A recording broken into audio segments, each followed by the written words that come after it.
Even people, I think, sympathetic to him. I mean, because we know the human rights record of Russia. I mean, heck, we have these Olympics coming up. We've been talking about the human rights record of Russia just on issues of gay people, and it extends way beyond that. But Miriam, can you tell us a little bit about, as sort of our resident Russian expert here, what life has been like and is like for Edward Snowden in Russia right now, and what we can expect, because he's been granted this 1-year stay there. Is it expected that they're going to boot him after a year? Is it expected he can just extend that and stay forever? What's his status over there like? I don't think there's a public discussion that's been started about that, but I wouldn't be surprised if they extended his asylum there. Putin hasn't really given any indication that he wants him urgently out of there. As for what life is like for Snowden in Moscow, we know incredibly little. Whatever we do know is leaked through a news source that has incredibly close contacts with the security services, so they present this picture that they want us to see. So there's been a snapshot of him outside a supermarket or on a boat. Other than that, we don't know anything. We don't know, is he in Moscow? Is he outside of Moscow? Is he living in a hotel? Does he live with minders? There's incredibly little that we know. And what is it for Putin and for the government of Russia in terms of their domestic politics? Is this like a lingering source of like kind of pride for them to have an American almost sort of defector in their country? Yeah, absolutely. I mean, the Putin administration has lived for the Putin regime or administration, whatever you want to call it, has lived for years with American criticism about how it treats its own dissenters and its own sort of human rights advocates. And I think that they take a lot of pleasure in sheltering someone who they see as presenting that challenge to the U.S. government. It's a propaganda victory for them, if nothing else. Spencer, quickly, I know you wanted to clarify something that we had said in the intro. I'll just let you get to that first. Yeah, when we talk about Snowden continuing to leak information, that points to a fact that's not in evidence. Snowden has said, and through the people who he's closest to have said, that he doesn't possess these documents anymore. Journalists have the troves of information. We continue to mine them for stories that we think is in the public interest or raises points of legitimate public debate. That doesn't mean Snowden is, like, on Tuesday handing us another document and saying, like, go publish this or something like that.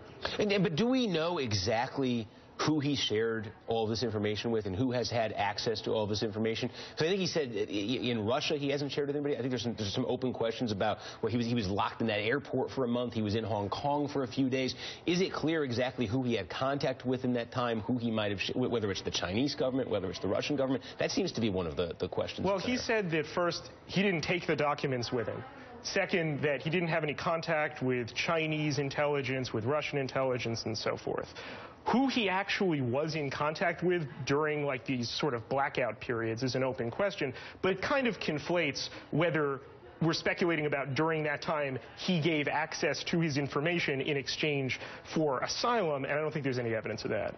I think one of the that people have who are against the idea of any kind of clemency, any kind of leniency, Michael, is the idea of he went to work for this contractor for 3 months, and he's claimed, I think, that he tried to signal some of his concerns to higher ups.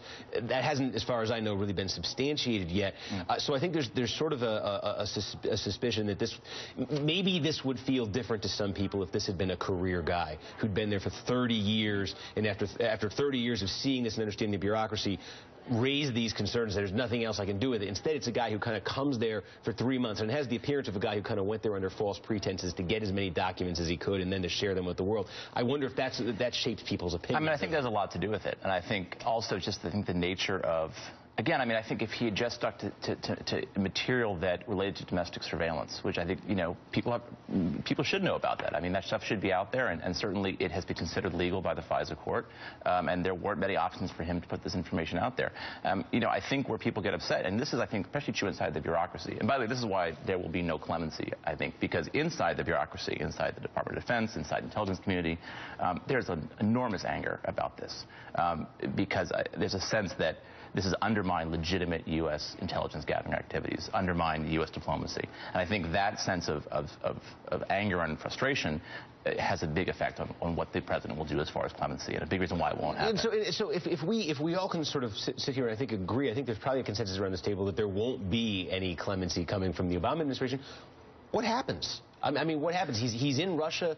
indefinitely. He's talked about maybe wanting to go to Brazil or something. Can he even get from Russia to Brazil?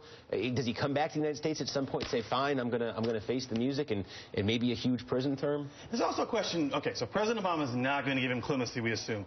There is still a question of if you end up changing the NSA programs, changing how they work next month or so, which the president has signaled he's going to do, the situation changes a little bit in that I don't know how much you can keep condemning Edward Snowden the person while changing the policy. Like Edward Snowden has been saying, I won, we're changing, and it seems to me that he's right in that sense that he has forced the president to change his policy. So down the line, does the president's rhetoric about Edward Snowden change? Does his thinking about this change at all? That's what I'd like to see. When the president announces policy changes that Edward Snowden initiated, it does make the case a little bit different. I don't think it means clemency, but it has to mean some kind of change. Although, again, it gets that difference, I think, between the domestic and the international. Right, the president's addressing the some domestic changes, yes. But then there's all the international stuff that's out there. I mean, I wouldn't discount the cynicism of the Obama administration in this regard. Like, they're happy to have the politics of it work in such a way that they never, ever praise or even acknowledge that Snowden has done this clear public service that I think does merit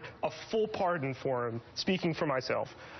And yet they'll accept that the change occurs. They get to reap all of the blame, get to reap all of the credit, and have none of the blame of actually coming out and admitting, yeah, this is because of Edward Snowden. Right. That we have transformed this debate. We've come to terms with the legitimate public anger about aspects of these programs, and we're going to make some amendations. Yeah, I totally agree. Sorry, I totally agree with that. I think they'll never, in any way, will they their own credibility is at stake here to some extent. And to admit that this, because of Snowden's leaks, would be to give credibility and validation to what he did, and they don't want to do that. So I agree with Senator. They'll never do it for that reason also. And Miriam, just quickly, just like life for an American expat in Russia, do we have a general sense, you know, what that is? Are there good experiences with that, or do they generally want to come home after a while? I think everybody has different experiences, but Snowden certainly isn't living life of like a regular expat in Russia. You know, he has like a lawyer who's basically an advisor for the FSB. He's under constant watch, I would imagine, even though the journalists who have, you know, Barton Gellman, who met him there, said he didn't seem to see any minders. I can't imagine him just like chilling in the streets of Moscow and going to like American burger places. See if he shows up in Sochi in a few weeks and watches some bobsled or something. Anyway, I want to thank MSNBC contributor Perry Bacon, Spencer Ackerman from The Guardian, the Century Foundation's Michael Cohen, and from BuzzFeed, Miriam Elder. Still ahead, politics meets pop culture. Sterling Cooper, Draper Price, Frank Underwood, and Nicholas Brody all have something in common, and we're going to tell you what it is and who it is. That's next.